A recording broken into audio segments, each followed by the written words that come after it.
Most drug users don't plan on becoming addicts, but it happens all too often.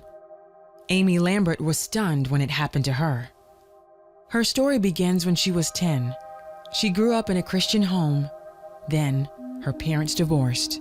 Tears were flowing down my face, and I didn't really understand what was going on, but all I knew was like my whole world was falling out from underneath me. And I went through just a whirlwind of emotions. There was a lot of anger, a lot of bitterness, and mainly, the anger that I had in my heart, I mainly turned it towards God more than anyone else. And her anger led to something more. There was something on the inside of me that just became filled with rebellion. And I ran away from God as fast as I could run away from Him. And I wanted nothing to do with Christians or Christianity or church. I just wanted to be completely done with it. She reached out to her friends who had a ready solution. I stayed at one of my friends' house, and we snuck out of the house. We met up with some boys out in the field in the middle of nowhere. And the first thing that I did was prescription drugs. They had pain pills. I didn't know how to deal with all the emotions that I had inside. And so to do drugs was a way of escape. And by the time I was 13 years old, I was introduced to cocaine, marijuana, LSD, basically anything I could get my hands on. And it was a very quick progression. She made it through high school, hiding her drug use from her parents. She moved out after graduation, and it wasn't long until she found even harder drugs. My drug addiction escalated to a point where I would literally inject anywhere from 20 to 30 times a day. I mean, it was just such a dark, dark period in my life. The times where I lived in these crack motels, lived in abandoned buildings, lived, sometimes out of my car, and would just, from daylight till dark, I was a needle junkie. Wasn't a party girl, I was a needle junkie. And I used in order to survive. And I remember, looking at people that would be in the grocery store and looking at people on television, and I would so envy them because they were normal and they could function without having to wake up and put a needle in their arm. Amy became a dealer, but it wasn't enough to support her habit, so she exchanged sex for drugs.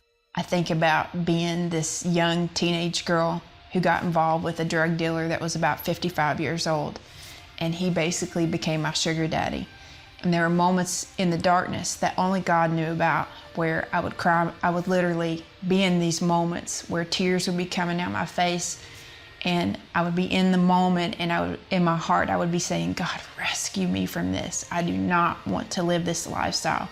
I felt so degraded. I felt less than human, didn't deserve to be alive. But I would still, through my tears in the darkness, I would cry out to Him to save me. One night, Amy tried to shoot up, and she completely missed the vein. So my arm had swelled up the size of a grapefruit, and I had to call my mom on Monday morning and say, you need to come and pick me up, I'm in bad shape. They put me into the emergency room, the doctors ran tests on my body, and they brought my family into a room, and they said, of the stages of drug addiction, your daughter is at the last stage before death, and you guys need to prepare for her funeral. Doctors operated on Amy's swollen arm, and she had to stay in the hospital for a week. While she was there, a group of women from a nearby church paid her a visit. They just started ministering to me. And one lady in particular, who would later become my spiritual mother, she said, Amy, can I pray for you? And I said, yes, I had nothing left to lose. And when she began to pray, it was like God downloaded the message into her. Things that there's no way that she could have known about. She started to read my mail. And although I was 19 years old, I was street hard, I learned how to survive. It was like deep on the inside, I was just a broken and hurting little girl. And I'll never forget her asking me the question, and it was so powerful to me because I had that church background, and for years of my life, I thought I was okay because I knew in my head, John 3:16, I knew that Jesus died on the cross for my sins, but it was like God pulled the veil off of my eyes. And I realized in that moment, I am so lost. And she said, Amy, are you ready to surrender your life to Jesus Christ? And I called on the name of Jesus, and I meant it with all of my heart, and that was the beginning of my road towards transformation. Amy committed to a 1-year recovery program at Mercy Ministries in Louisiana. Before I came into the program, I remember feeling like I didn't care whether I lived or died.